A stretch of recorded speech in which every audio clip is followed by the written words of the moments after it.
സമ്പൽ സമൃദ്ധിയിലും സന്തോഷത്തിലും കഴിഞ്ഞിരുന്ന ആ ചെറിയ രാജ്യത്തെ പെട്ടെന്നാണ് ഭീതി നിറഞ്ഞത്. തൊട്ടടുത്ത രാജ്യത്തു നിന്നും യുദ്ധഭീഷണി ഉയർന്നിരിക്കുന്നു. സൈനിക ശക്തിയിലും വലുപ്പത്തിലും മുന്നിലുള്ള രാജ്യമാണ് യുദ്ധം പ്രഖ്യാപിച്ചിരിക്കുന്നത്. രാജാവ് സൈന്യാധിപനെ വിളിച്ചു വരുത്തി കാര്യങ്ങൾ വിശദമായി ചർച്ച ചെയ്തു. സൈന്യാധിപൻ പറഞ്ഞു, നമുക്ക് ഒരിക്കലും ആ രാജ്യവുമായി യുദ്ധം ചെയ്ത് പിടിച്ചു നിൽക്കാനാവില്ല. നമുക്ക് കപ്പം കൊടുത്ത് സന്ധി ചെയ്യാം. സൈന്യാധിപൻ്റെ വാക്ക് കേട്ട് രാജാവ് നിരാശയിലായി. രാജാവ് മട്ടുപ്പാവിൽ അസ്വസ്ഥനായി അങ്ങോട്ടും ഇങ്ങോട്ടും നടക്കവേ രാജാവിൻ്റെ ഉപദേശകൻ അങ്ങോട്ട് കടന്നു വന്നു. എന്തു പറ്റി മഹാരാജാവേ, അങ്ങ് കൂടുതൽ അസ്വസ്ഥനാണല്ലോ? രാജാവ് കാര്യങ്ങളുടെ കിടപ്പുകൾ ഉപദേശകനോട് ചർച്ച ചെയ്തു.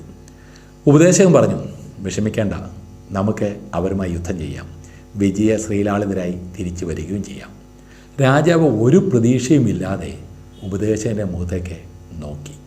ഉപദേശകൻ ചോദിച്ചു, സൈന്യത്തിൻ്റെയും സൈന്യാധിപൻ്റെയും അഭിപ്രായം എന്താണ്?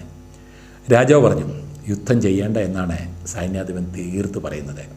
വലിയ സംഖ്യ കൊടുത്ത് സന്ധി ചെയ്യുന്നതാണ് നല്ലതെന്നാണ് സൈന്യാധിപൻ്റെ അഭിപ്രായം. അയാൾ അത് നമ്മുടെ സൈന്യവുമായി പങ്കുവച്ചിട്ടുണ്ട്. അതുകൊണ്ട് ഒരു യുദ്ധം ജയിക്കുക എന്നത് തീർത്തും അസാധ്യമായിരിക്കുന്നു. ഉപദേശം പറഞ്ഞു, സൈന്യാധിപനെ എത്രയും പെട്ടെന്ന് തുറുങ്കിലടയ്ക്കണം. സൈന്യത്തെ മാറ്റി നിർത്തണം. റിസർവ് ഫോഴ്സിനെ രംഗത്തിറക്കുക. യുവാക്കളെ പുതിയതായി സൈന്യത്തിലേക്ക് ഉടനെ ചേർക്കുക. ഏതായാലും ഉപദേശൻ്റെ വാക്കുകൾ വിശ്വസിക്കുകയല്ലാതെ രാജാവിന് വേറെ വഴിയില്ലായിരുന്നു. രാജാവ് സൈന്യാധിപനെ തുറുങ്കിലടച്ചു. സൈന്യത്തെ പിരിച്ചുവിട്ടു. റിസർവിലുണ്ടായിരുന്ന സൈന്യത്തെ മുഴുവൻ തിരിച്ചു വിളിച്ചു. പുതിയതായി ആവശ്യത്തിന് യുവാക്കളെ സൈന്യത്തിലേക്ക് എടുക്കുകയും ചെയ്തു. പുതിയ സൈന്യത്തിന് അത്യാവശ്യം പരിശീലനങ്ങളെല്ലാം നൽകി. അങ്ങനെ യുദ്ധത്തിനായി ഏതാനും ദിവസങ്ങൾ മാത്രമാണ് ഇനിയുള്ളത്. ഉപദേശകൻ സൈന്യാധിപനായി സ്ഥാനമേറ്റെടുത്തു. അങ്ങനെ ശത്രു രാജ്യത്തേക്ക് സൈന്യവുമായി യുദ്ധത്തിന് അവർ പുറപ്പെട്ടു. പോകുന്ന വഴിയിൽ വലിയൊരു കുന്നുണ്ടായിരുന്നു.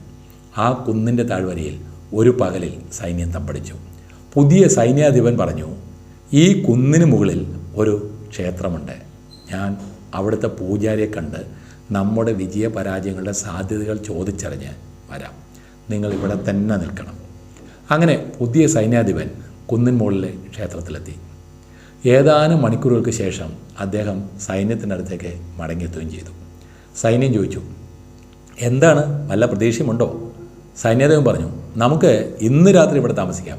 നാം വിജയികളാകാനാണ് ദൈവത്തിൻ്റെ ഇച്ഛയെങ്കിൽ നാളെ പുലർച്ചെ വെളുപ്പാങ്കാലത്ത് ആ കുന്നിന് മുകളിൽ നിന്ന് വലിയൊരു പ്രകാശം പ്രത്യക്ഷപ്പെടും. ആ പ്രകാശം കണ്ടാൽ നാം തീർച്ചയായും യുദ്ധത്തിൽ ജയിക്കും. അങ്ങനെ പ്രകാശം പുറപ്പെട്ടാൽ ആ നിമിഷം നാം ശത്രുരാജ്യത്തേക്ക് മാർച്ച് ചെയ്യും. പ്രകാശം കണ്ടില്ലെങ്കിൽ നമുക്ക് മടങ്ങിപ്പോവുകയും ചെയ്യാം. സൈന്യം അന്ന് രാത്രി അവിടെ തമ്പടിച്ചു. നേരം വെളുക്കാൻ സമയം. എല്ലാവരും കുന്നിൻ മുകളിലൊക്കെ പ്രതീക്ഷയോടെ നോക്കിക്കൊണ്ടിരിക്കുക. നേരം വെളുക്കാൻ ഏതാനും നാഴിക മാത്രമിരിക്കെ എല്ലാവരെയും അത്ഭുതപ്പെടുത്തിക്കൊണ്ട് കുന്നിൻ മുകളിൽ നിന്ന് നല്ല തൂവെള്ള വെളിച്ചം എങ്ങും പ്രത്യക്ഷപ്പെട്ടു. അത് ചക്രവാളത്തോളം തന്നെ വെളിച്ചം പകർന്നു. സൈന്യം ആഹ്ലാദഭരിതരായി. ആർപ്പ് വിളികളോടെയും കാഹളമുയർത്തിയും വാദ്യമേളങ്ങൾ മുഴക്കിയും പുലർച്ചെ തന്നെ അവർ ശത്രുരാജ്യത്തേക്ക് നീങ്ങി. തൊട്ടടുത്ത ദിവസം ശത്രു സൈന്യവുമായി അവർ ഏറ്റുമുട്ടി.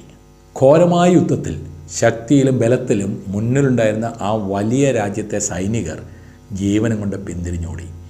ചെറിയ രാജ്യത്തെ സൈന്യം വിജയകാഹളം മുഴക്കി. ഒരുപാട് യുദ്ധമുതലുകളും സമ്പത്തും സ്വീകരിച്ച് വിജയ ശ്രീലാളിതരായി സ്വന്തം നാട്ടിലേക്ക് അവർ തിരിച്ചു. രാജാവ് ഉപദേശകനെ അഭിനന്ദനങ്ങൾ കൊണ്ട് മൂടി സമ്പത്തും പാരിതോഷികങ്ങളും നൽകി. രാജാവ് ചോദിച്ചു, നിങ്ങൾ എങ്ങനെ ഈ വിജയം സാധിച്ചെടുത്തു? ഉപദേശകൻ പറഞ്ഞു, ഞാൻ ക്ഷേത്രത്തിൽ പോയി പൂജാരിയുമായി സംസാരിച്ചു. രാവിലെ പ്രഭാതത്തിൽ വെളിച്ചം പുറപ്പെടുവിക്കാനുള്ള ഏർപ്പാടുകൾ ചെയ്തു. അങ്ങനെ ഞങ്ങൾ തീർച്ചയായും ജയിക്കും എന്നുള്ള പ്രതീക്ഷ സൈന്യത്തിന് അങ്ങോട്ട് ഇട്ടുകൊടുത്തു. ആ പ്രതീക്ഷയിൽ അവർ ജയിക്കാനായി യുദ്ധം ചെയ്തു. തങ്ങൾ ജയിക്കുന്ന സൈന്യമാണെന്ന സ്വയം ബോധ്യത്തോടെ അവർ ആഞ്ഞടിച്ചപ്പോൾ ശത്രു സൈന്യത്തിന് തിരിഞ്ഞോടുകയല്ലാതെ മറ്റ് ഒരു നിർവാഹവുമില്ലായിരുന്നു. പ്രതീക്ഷകളും പ്രത്യാശകളും മനുഷ്യനെ ഏത് നിരാശാഭരിതമായ അന്തരീക്ഷത്തിൽ നിന്നും കരകയറ്റും. അവൻ്റെ ഉള്ളിൽ ഉറങ്ങിക്കിടക്കുന്ന ശക്തികൾ ഉയർന്നു വരും. തൻ്റെ മുന്നിലുള്ള പ്രതിസന്ധിയുടെ വലിപ്പമോ ആഴമോ അവർക്ക് മുന്നിൽ തടസ്സമാവില്ല. സാഹചര്യങ്ങളും സന്ദർഭങ്ങളും കൊണ്ടുവരുന്ന നിരാശകളെ പുതിയ പ്രതീക്ഷയുടെ വെളിച്ചം കൊണ്ട് ഇല്ലാതാക്കാൻ സാധിക്കുന്നിടത്താണ് വിജയം കുടികൊള്ളുന്നത്. നാം എല്ലാവരും ഭരിക്കുന്ന ഭരണാധികാരികളാണ്. മാതാപിതാക്കൾ, കുടുംബനാഥർ എന്ന നിലയിലും ജോലി സ്ഥലത്തിലും സമൂഹത്തിലും ഉത്തരവാദിത്തമുള്ളവർ എന്ന നിലയ്ക്കും വ്യത്യസ്തമായ റോളുകൾ നിർവഹിച്ചുകൊണ്ടിരിക്കുന്നു. നമ്മളാൽ ഭരിക്കപ്പെടുന്നവരുടെ നിരാശാജനകമായ സാഹചര്യങ്ങളിൽ ചടുലമായ നടപടികളിലൂടെയും തീരുമാനങ്ങളിലൂടെയും അവരിൽ പ്രത്യാശ പകരുമ്പോഴാണ് നമ്മിലെ നേതൃത്വ പാഠവും ഉത്തരവാദിത്വവും നൂറുമേനി വിജയം വരിക്കുന്നത്. നിരാശയിലേക്ക് പോകുന്ന മനുഷ്യർ അപകടകരമായ മാനസിക തലത്തിലാണ് ചെന്ന് പതിക്കുക. ഒരിക്കലും നിരാശയ്ക്കടിമപ്പെടാൻ പാടില്ല. നിരാശാ സാഹചര്യങ്ങളെ ശക്തമായ നടപടികളിലൂടെ മാറ്റിയെടുക്കാനാകണം. നല്ല മനോഭാവവും ചിന്തയും ഉണ്ടെങ്കിൽ ഏതൊരു സാഹചര്യത്തിലും വിജയത്തിൻ്റെ വെന്നിക്കൊടി പാറിക്കാനാവും.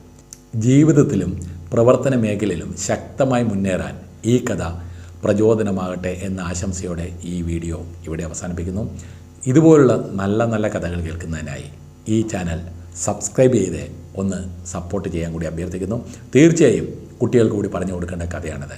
വീണ്ടും അടുത്തൊരു വീഡിയോയുമായി വരുന്നവരെ this is Sudheer Menon signing off.